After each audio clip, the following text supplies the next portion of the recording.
When I started high school, I had just moved into a new town. I moved basically into the city from living in the county my whole life. I had just lost a child to an ectopic pregnancy. I was whatever age you are when you start high school. Had gotten pregnant the summer before I started high school from a boyfriend that I had that no one knew I had that was significantly older than me. I never got any mental health for that loss. I kind of just got left to sit in shame and confusion and depression. And I believe maybe that's probably when my depression actually started and a lot of my mental health problems. Sometimes it's not even so much the trauma because I feel like as animals, we are.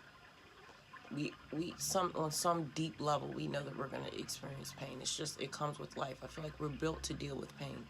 But it's the lack of support and the lack of processing emotions that causes the madness. So I'm just starting high school. I just lost a baby. My adoptive parents had just gotten a divorce. It was a very ugly divorce. There was a lot of stalking and threats and gun pulling going on. I had lost all the foundation I'd had. We'd gone from me never knowing anything about poverty at all to going to a place where poverty was the mindset. And I was lost. I was alone. I didn't fit in. I had acne all over my face. I had dollar store clothes. My adoptive mom used to take me to Payless to get clothes. And we from Baltimore, you don't play that. Even the poorest child in Baltimore is dripped out in designer. That's just not the culture out there. And I was just ostracized. Me and my big old vocabulary and my corny ways and my lack of street knowledge.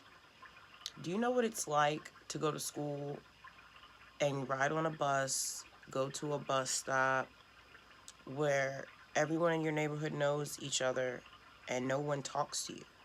They don't acknowledge your existence. And when they do, it's to make fun of you in groups.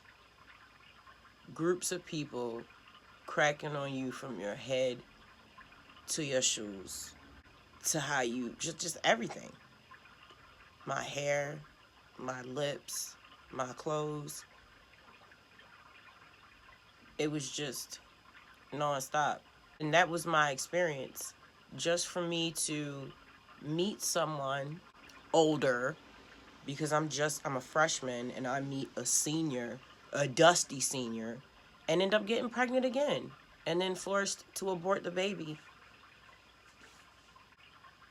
That coupled with the bullying, the abandonment, I just ended up in a mental institution. But I wasn't crazy, so they didn't keep me. And then when I got out, again, there was no support. They tried to put me on antidepressants, and it just made me have bad dreams and just be odd. Like, I couldn't be creative anymore. I couldn't hear spirit, like nothing, because I've always heard whisperings from the other side, you know? And I've just always been very alone and in nature. And it was the trees that saved me. That's why to this very day I have a very special relationship with trees, because that is who raised me. I was raised in the woods. Even where I'm from in Baltimore County, it's so interesting because there are these pockets of forests in the middle of the city. It's crazy. Living out there is crazy. And everybody made fun of me when I left to move to the mountains, but so many of my friends just don't even exist on this plane anymore. And so many people haven't really done anything with their life. So after that happened, I really disconnected with everything and everyone. Baltimore didn't have anything for me anymore. I had no family. I had no friends. I did have friends. I had a couple of friends in the street. My homeboys, they could only do so much though.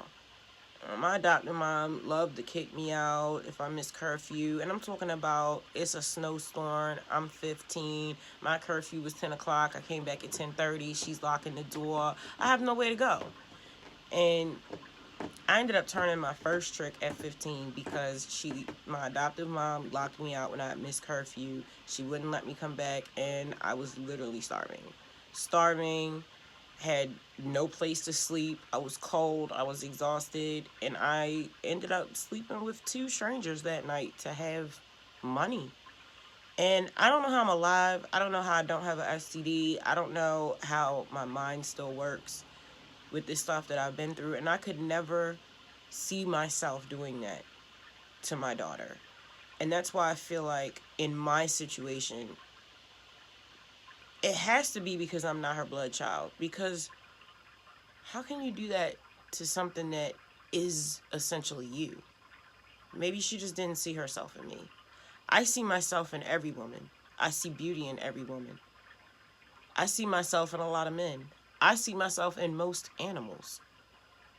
So how can you, knowing how dark and treacherous this world can be, turn out your child? Even if you did buy me off the black market or wherever I came from, because there's no paperwork for my adoption. When I grew up and got married and my husband hired a private investigator, if he was even telling the truth about that, because I grew up to marry a narcissist, just like my adoptive mother. And so I had to break the pattern with my own children by cutting everyone off that I've ever known, especially the people that had anything to do with how I was raised, because those were some of the worst influences of my life. And I just work on developing myself into a better person so I can be a better mom and make sure that my kids don't do any of the stuff that I did. At my children's age, I had already been, at my youngest child's age, I had already been pregnant twice and had my own apartment. I was on my own at 14. I don't know how I made it here. I do. I do know how I made it here because I'm absolutely blessed. But what I'm saying is there are parts of my life that I don't remember because I experienced so much trauma. Like, I actually don't remember how I got here. And I'm talking about there are years where I just don't remember. I don't have any memory. It's like my memory would get wiped. And it's such bad, I guess what I believe now, what I believe now to be PTSD, but I used to grit my teeth at night and chip my teeth. I used to have night terrors and not be able to wake up. I I'm trying to restore myself and restore my memories and work through the things that have happened to me. How can I know myself if I don't even remember half my life? When I'm in the shower and I'm sitting there and I'm letting the water run through my hair, I'm closing my eyes and I'm walking through my past. And I'm reconciling with the person that I used to be and the people who have hurt me because they can't take back what they've done and I can't take back what I've done. But I can try to atone for it by being better now. But it haunts me. And I allow my past mistakes to haunt me. And I'm going to tell you why. I've watched so many people get successful and try shit on everybody else like they're better than anyone else. Like they must have forgot where they came from. My shame for what I've done in my past, as long as I keep it close to me, I will never, ever be able to be above myself. Because the ghosts of my past are always going to be there. And I let them haunt me. I deserve that.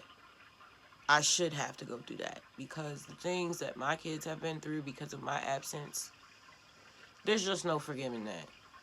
I'm not even going to even ask for forgiveness. I don't deserve it. But they deserve peace. And that's what I'm going to give them through being a better mom.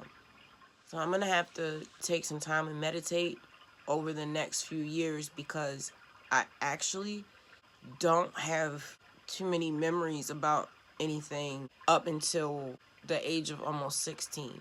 So I have to sit down and write everything out. Because as I'm talking to you about this, I'm remembering more and more.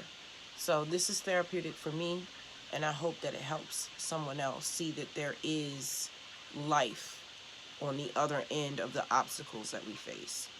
There are so many times that I felt hopeless and no one was there. Literally no one was there but the air and the clouds and the trees and the birds and my breath. There was nothing there. And that is why I love me. I depend on me.